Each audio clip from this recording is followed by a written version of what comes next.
Hi friends, welcome to Jayalakshmi lifestyle ಚಾನಲ್ಗೆ. ಇವತ್ತು ಒಂದು ಒಳ್ಳೆ ಗ್ರೇವಿ ಮಾಡಿ ನಿಮಗೆ ತೋರಿಸೋಣ ಅಂತೇಳ್ಬಿಟ್ಟು ಭಾನುವಾರ ವಿಶೇಷವಾದ ಅಡುಗೆ ಮಾಡಿ ತೋರಿಸೋಣ ಅಂಥೇಳಿ ಮಾಡ್ತಾಯಿದ್ದೀನಿ. ಹೇಗೆ ಮಾಡೋದು ಅಂತ ಬನ್ನಿ ನೋಡೋಣ. ಇವತ್ತು ಭಾನುವಾರದ ಸ್ಪೆಷಲ್ಲು ಒಳ್ಳೆ ಚಿಕನ್ ಗ್ರೇವಿ ಮಾಡೋಣ ಅಂಥೇಳಿ ಮಾಡ್ತಾಯಿದ್ದೀನಿ. ಚಿಕನ್ ಗ್ರೇವಿಲಿ ನಾವು ಒಂದು ವಿಶೇಷವಾದ್ದು ಒಳ್ಳೆ ರುಚಿ, ಚಪಾತಿಗೆ, ಮುದ್ದೆಗೆ, ಅನ್ನಕ್ಕೆ ಎಲ್ಲದಕ್ಕೂ ಕೂಡ ಹೊಂದ್ಕೊಳ್ಳುವಂಥ ಒಂದು ಗ್ರೇವಿ ತೋರಿಸ್ತೀನಿ. ಅದನ್ನು ಹೇಗೆ ಮಾಡೋದು, ಏನದ್ರದ್ದು ಹೆಸರು ಅಂತ ಹೇಳ್ತೀನಿ. ಮೊದಲಿಗೆ ನಾವು ಒಂದು 4-5 ಸ್ಪೂನಷ್ಟು ಎಣ್ಣೆ ಹಾಕ್ಕೊಳ್ಳೋಣ.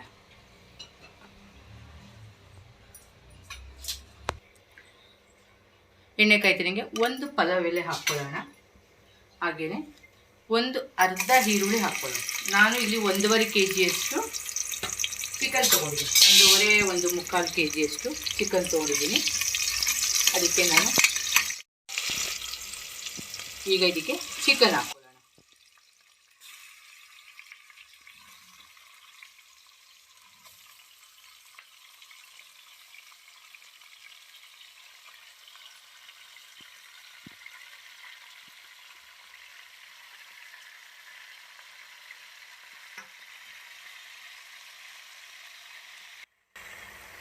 ಈಗ ನಾನು ಒಂದು ಅರ್ಧ ಸ್ಪೂನಷ್ಟು ಅರಿಶಿನ ಹಾಕ್ಕೊಳ್ತೀನಿ.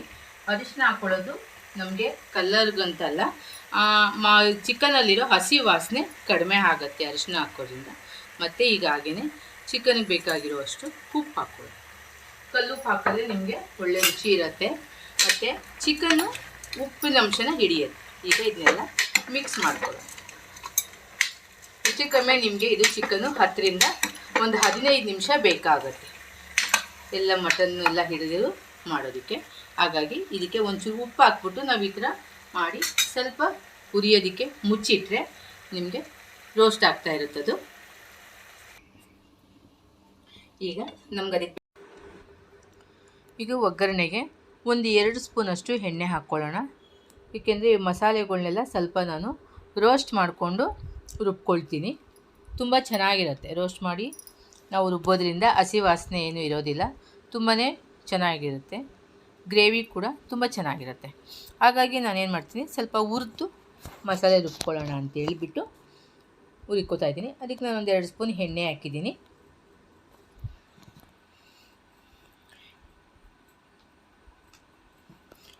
ಎಣ್ಣೆಗೆ 2 ಏಲಕ್ಕಿ ಹಾಕ್ಕೊಳ್ಳೋಣ. ಹಾಗೆಯೇ 3-4 ಚಕ್ಕೆ ಪೀಸ್ ಹಾಕ್ಕೊಳ್ಳೋಣ. ಸಣ್ಣದೇ ಹಾಕಿದ್ದೀನಿ ನಾನು. ಜೊತೆಗೆ ಒಂದು 4-5 ಲವಂಗ ಕೂಡ ಹಾಕ್ಕೊಂಡಿದ್ದೀನಿ.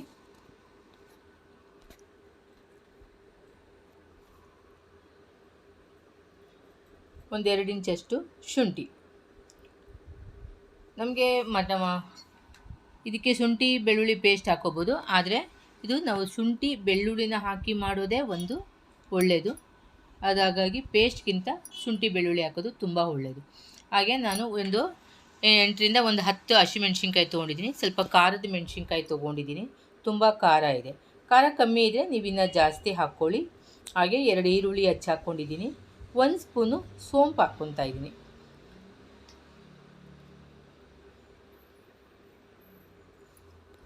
ಹಾಗೆಯೇ ಒಂದು 2 ಗೆಡ್ಡೆಯಷ್ಟು ಬೆಳ್ಳುಳ್ಳಿ. ಸ್ವಲ್ಪ ಬೆಳ್ಳುಳ್ಳಿ ಒಂಚೂರು ಜಾಸ್ತಿ ಇರಲಿ. ಒಂದು 2-3 ನಿಮಿಷ ಚೆನ್ನಾಗಿ ಇದನ್ನು ಹುರ್ಕೋಬೇಕು. ನಮಗೆ ಈ ಥರ ಹುರಿದು ಮಾಡೋದ್ರಿಂದ ಸಾಂಬಾರು ಆಗಲಿ ಗ್ರೇವಿ ಆಗಲಿ ಯಾವುದೇ ಥರ ಹಸಿ ವಾಸನೆ ಇಲ್ದಂಗೆ ತುಂಬಾ ಚೆನ್ನಾಗಿರುತ್ತೆ. ಹಾಗೆ ಇದಕ್ಕೆ ಮೆಣಸು ಹಾಕ್ಕೊಳ್ತಾ ಇದ್ದೀನಿ. ಚಾಪ್ಸ್ ಅಂತ ಮಾಡಬೇಕು ಅಂದರೆ ನಾವು ಮೆಣಸು ಮೆಣಸಿನ್ಕಾಯಿ ಅಂಥದ್ದನ್ನೇ ಹಾಕ್ಕೊಂಡ್ರೆ ಚೆನ್ನಾಗಿರುತ್ತೆ. ಸಾಂಬಾರು ಪೌಡ್ರೆಲ್ಲ ಉಪಯೋಗ್ಸೋಕ್ಕೆ ಹೋಗಬಾರ್ದು. ಈಗೆಲ್ಲನೂ ಸ್ವಲ್ಪ ನಾನು ಹುರ್ಕೊಳ್ತಿದ್ದೀನಿ. ನೀವಿಲ್ಲಿ ನಾನು ಧನಿಯಾದ ಪುಡಿ ಹಾಕ್ಕೊಳ್ತೀನಿ. ನಿಮಗೆ ಧನಿಯಾ ಪುಡಿ ಇಲ್ಲ ಅಂದರೆ ಸ್ವಲ್ಪ ಒಂದು 2 ಸ್ಪೂನಷ್ಟು ಧನಿಯನೇ ಹಾಕ್ಕೋಬೋದು. ಯಾಕೆಂದರೆ ಇದು ಹುರಿಯುವಾಗಲೇ ಮೊದಲೇ ಎಣ್ಣೆಗೇ ಅದನ್ನು ಹಾಕ್ಕೊಂಡು ಹುರ್ಕೋಬೇಕು. ನಾನು ಪುಡಿ ಹಾಕೋದ್ರಿಂದ ಆಮೇಲೆ ಹಾಕ್ಕೊಳ್ತೀನಿ. ಹಾಗೆ ಒಂದು 2 ಟೊಮೊಟೊ ಹಾಕ್ಕೊಂಡಿದ್ದೀನಿ, ದಪ್ಪ ಸೈಜದು. ನಾನಿಲ್ಲಿ 1.5 kg ಚಿಕನ್ಗೆ ಮಾಡ್ಕೊತಾ ಇರೋದು. ಸ್ವಲ್ಪ ಟೊಮೊಟೊ ಸ್ವಲ್ಪ ಮೆತ್ತಗಾಗಬೇಕು.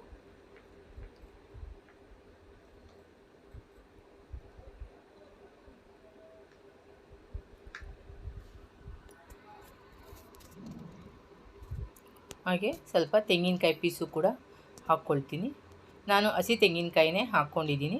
ನೀವು ಯಾವುದು ಬೇಕಾದರೂ ಹಾಕ್ಕೋಬೋದು. ಒಣ ತೆಂಗಿನಕಾಯಿ ಬೇಕಾದ್ರೆ ಹಾಕ್ಕೋಬೋದು, ಹಸಿದು ಬೇಕಾದ್ರೆ ಹಾಕ್ಕೋಬೋದು. ಚೆನ್ನಾಗಿ ಎಲ್ಲನೂ ಒಂದು ನಿಮಿಷ ಒಂದು ಸ್ವಲ್ಪ ಚೆನ್ನಾಗಿ ರೋಸ್ಟ್ ಮಾಡ್ಕೋಬೇಕು. ಒಂದು ಟೊಮೊಟೊ ಮೆತ್ತಗಾಗೋ ತನಕ ಸ್ವಲ್ಪ ಮುಚ್ಚಿಟ್ಕೊಳ್ಳೋಣ.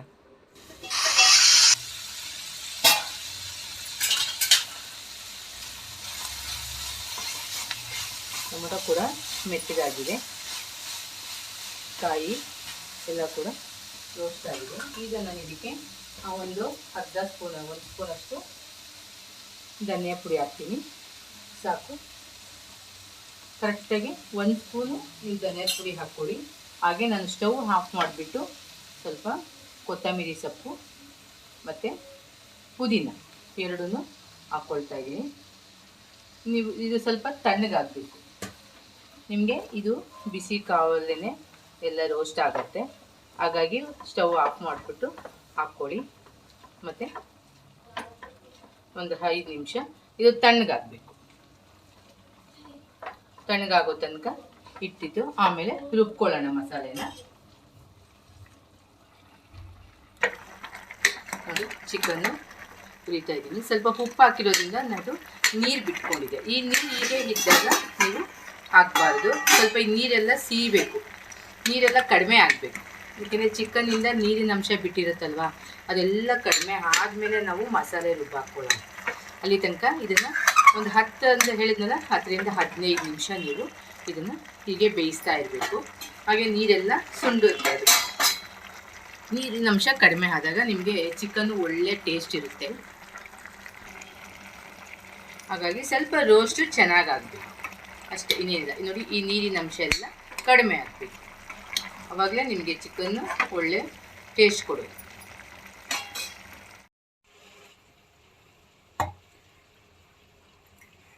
ಹುರಿದಿರೋ ಮಸಾಲೆ ಎಲ್ಲ ತಣ್ಣಗಾಗಿದೆ. ಅದನ್ನು ನಾನು ಜಾರ್ಗೆ ಹಾಕ್ಕೊತಾ ಇದ್ದೀನಿ.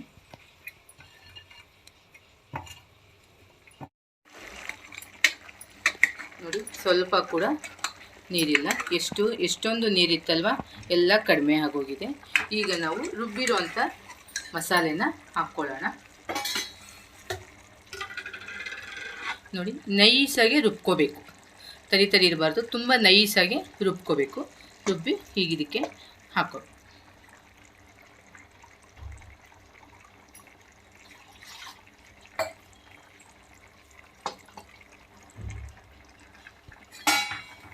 ಮಿಕ್ಸ್ ಮಾಡ್ಕೊಳ್ಳೋಣ.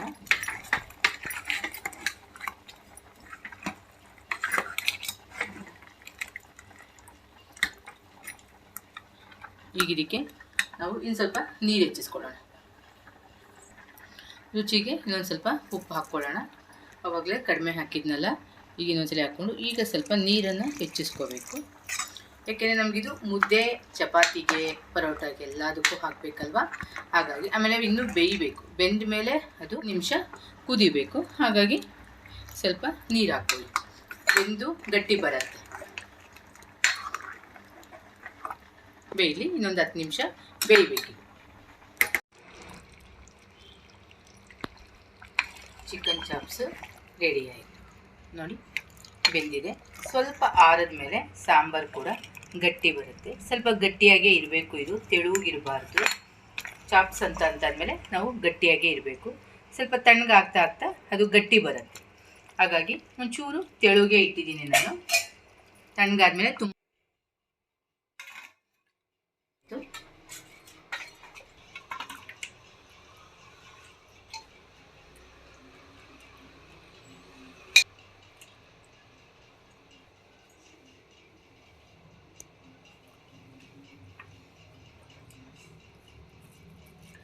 ಫ್ರೆಂಡ್ಸ್, ನೋಡಿ, ನಿಮ್ಗೆ ಇಷ್ಟ ಆದರೆ ಒಂದು ಲೈಕ್ ಕೊಟ್ಟು ಸಬ್ಸ್ಕ್ರೈಬ್ ಮಾಡೋದನ್ನು ಮರಿಬೇಡಿ ಫ್ರೆಂಡ್.